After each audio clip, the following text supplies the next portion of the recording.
Hey everybody, Sam here. Welcome back to our channel. Now, don't get confused about the scenery you see behind me. You're on the right channel. This is Graniger Homestead.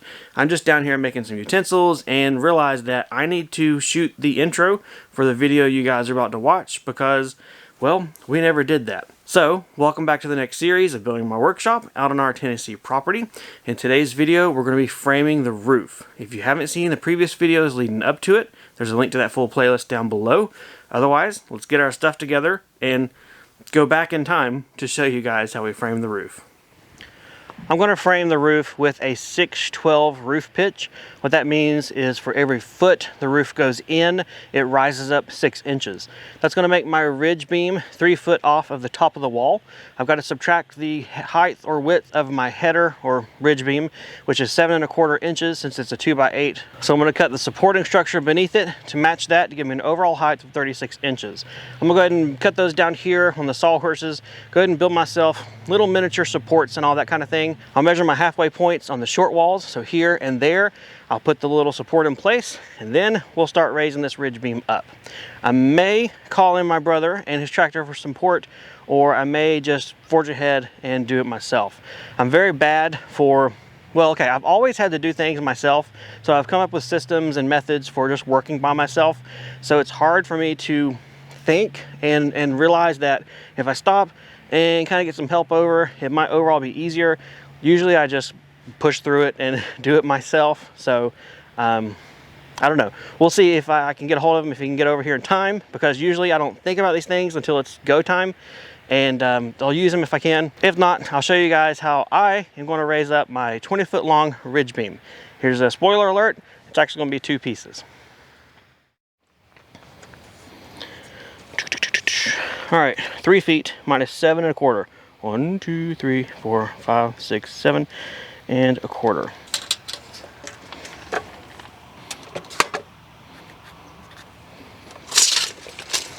So here's a little tip as far as cutting things.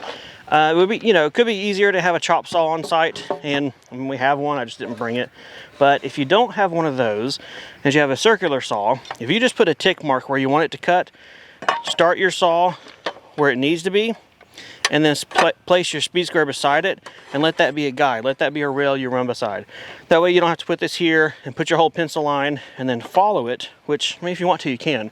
But I find it's quicker for me just to do it this way. So tick mark, a little X to show me what side of the mark the blade needs to go on, line it up, and zip and be done. Now the biggest thing I want to do is make sure that these are exactly the same length, which they are. Good. So these are my uprights. What I'm going to build here using some scrap blocks and some screws is a cradle for the ridge beam to be held in place. The ridge beam will rest on top of this board, but to make sure it doesn't fall off and whop me in the head, I'm going to put 2 scrap blocks sticking up about 1 inch right and left side. That way the ridge beam can go in here and it won't fall off as we wiggle things around and put, this whole thing together. I am using screws because I'll have to take this apart because it will be in my way for my rafters. So that is the reason we're seeing screws here versus the nail gun. So let's say this is the ridge beam. It's going to be able to lay here in place, snuggle down between them, and not fall off and squish my noggin. That's what I'm doing. That's the explanation. First step is to find the center point of my wall. Since this shop is 12 feet wide, that's pretty easy. Just hang my tape over there and put a mark at 6 feet. And to make sure Sam didn't deviate, I'll do the exact same thing from this other wall. All right, to make it easy to see that line across, just using my pencil and the factory square cut off from a stud, and I now have a line going all the way across. What I'm going to do next is use a scrap piece of wood here, same thickness as my ridge support. I'm going to hold it exactly where I want it, and then I'm going to put some support blocks here, left, right, and vertical. This will make sure this thing doesn't kind of kick out and give it a little more lateral support as everything's framed up and built.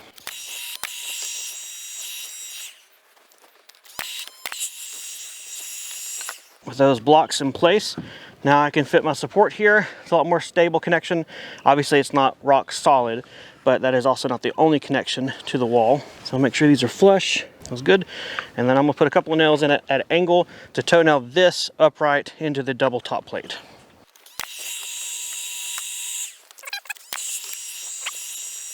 Now I can add these other blocks vertically, kind of toe nail everything together and build it up to become a pretty solid little base here.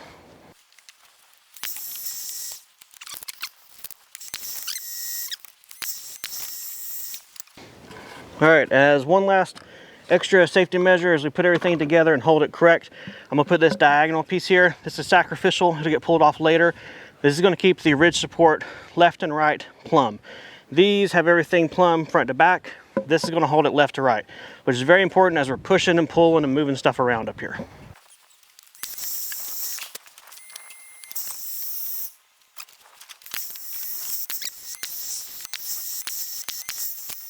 All right, this ridge support structure is done and in place. It is a little wiggly jiggly still. I mean, these are not strong joints in and of themselves, but the whole purpose of this member is to support the ridge beam, transfer the weight from here straight down into the wall. It is not in and of itself designed to be lateral tension, sway, pushy support. That all comes in play with the rafters. So one side done, one more to go.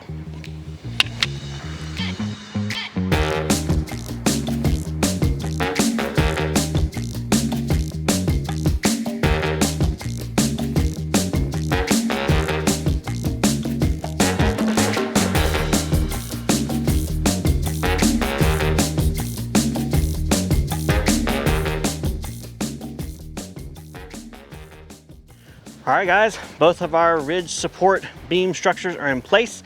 Now what I'm going to do is lay down my 2x8s that will form the ridge beam.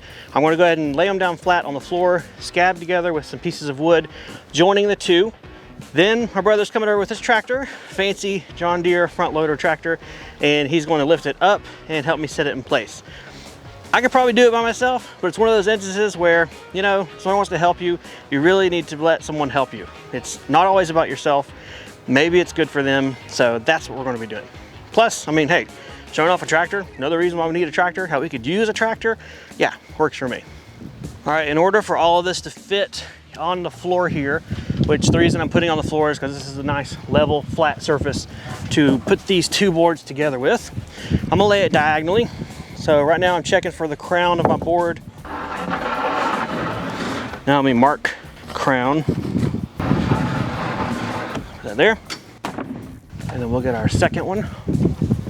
Same thing here, checking for crown. Big arrow. And then, ta-da. All right, I'm ready for my assistant to bring over some leftover wood. It is treated 2x6s. We're gonna screw these together, and then once everything's up and we have a couple of rafters supporting this, we will take these boards off. Because the way I have designed the roof, we're gonna have a rafter here, right on this edge of the board, and then here. There's gonna be a double rafter in this part just to add super support in this area. So this is temporary, but is necessary to hold it up in place and allow us to keep working.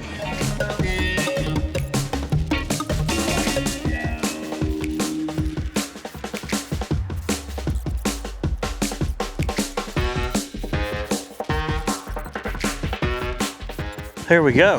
We have our ridge beam scabbed together with some scrap 2x6 treated boards. Those things are at least 3 feet long, so that should be great. That also gives us a good lifting point right in the middle to hold up in place whenever my brother gets here with his tractor. Break time.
Alright, ready?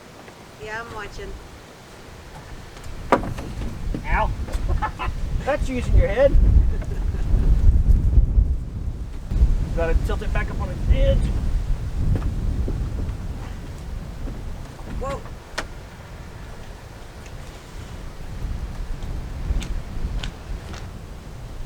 Okay, nobody get under this.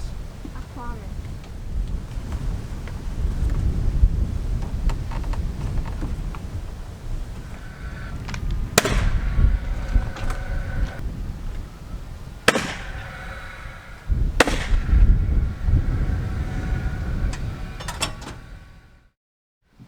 Here's a prime example of nothing ever goes according to plan. So, oh well, because that's my brother come by and try and help. His forks on his tractor just weren't long enough to reach to the center point to lift it all at once.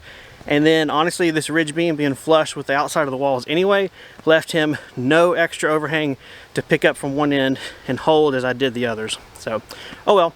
Either way, I was able to shimmy back and forth and lift it up and get it clamped and nailed into place. So cool. It's up there, it's secure, no one got hurt, and it's all good. It's part of the fun of building your own building.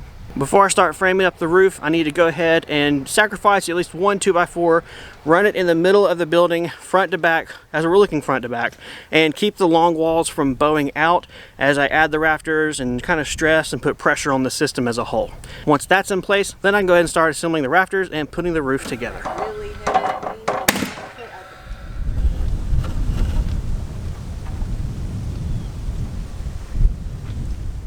Can you come up here and climb on this side of the ladder? I'm gonna need you to mark that down there as I hold it up here.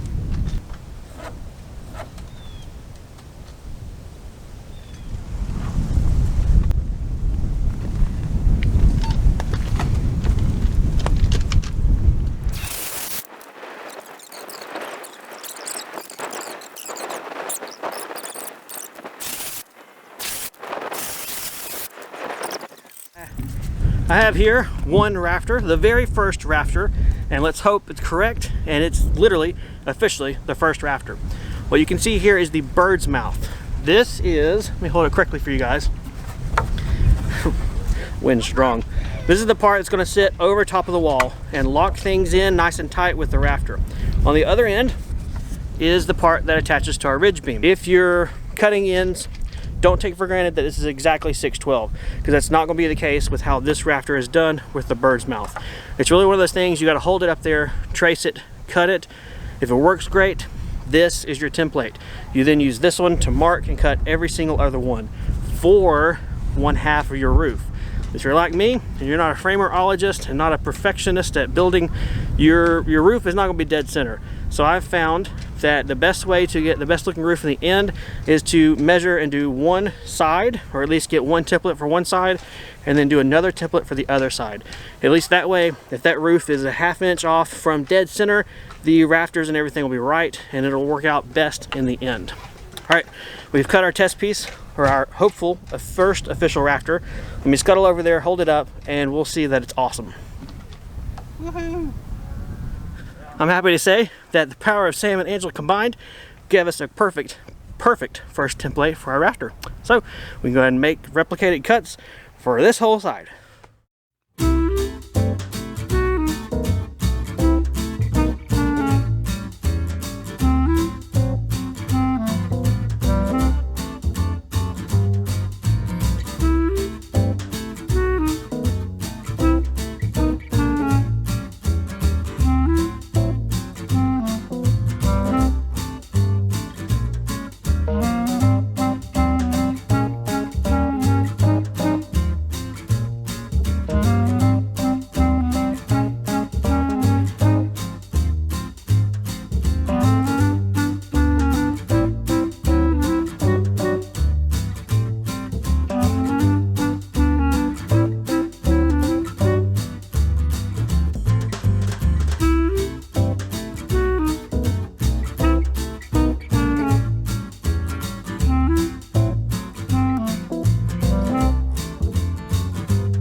That's it, guys.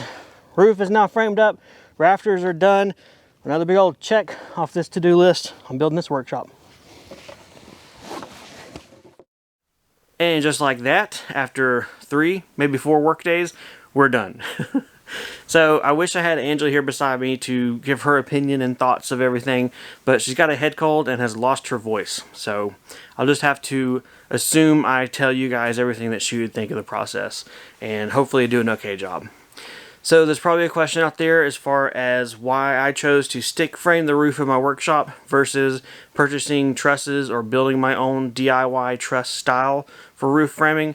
Those are very commonly seen on YouTube where people are building sheds or small workshops. You know, they'll lay out the rafters on the floor, they'll do some plywood laminations and build a truss and then set them all up. The reason I chose to stick frame a roof is just because that's what I myself am personally comfortable with doing. I've built several other buildings in the past with gable style roofs, which gable is, you know, that pitch roof, and I've stick framed those, the same ridge beam, rafter type of construction, and it's worked out well. So from that standpoint, this roof style is what I have in my muscle memory, we'll say that. I just know exactly what steps to take. I'm able to get pretty good results, and I'm happy with the flow, and it's easy for one person to do on their own as well. That being said, I think trusses, especially engineered trusses, are hands down the best way to go if you want a plop and drop, super easy install type situation. They're also going to be the most expensive probably. The middleman is those DIY trusses. I think those, when done properly, are also just as good, as well as stick framing like I did. In the end, I'm not trying to sell you or convince you on a specific roof framing technique. I just want to show you guys how I did mine, but also give a chance to say the others out there that you see are probably just as good. Well guys, that's going to be it. We have our roof framed up. Coming up next is the roof sheathing. We will cover it and begin to actually make an official roof, plus trimming up the ugly overhangs of those rafters. Don't worry, I'm not planning on leaving 2-foot overhangs on this building. Otherwise, that'll be it for this video. Appreciate you guys watching. Take care, and we'll see you guys next time on the homestead.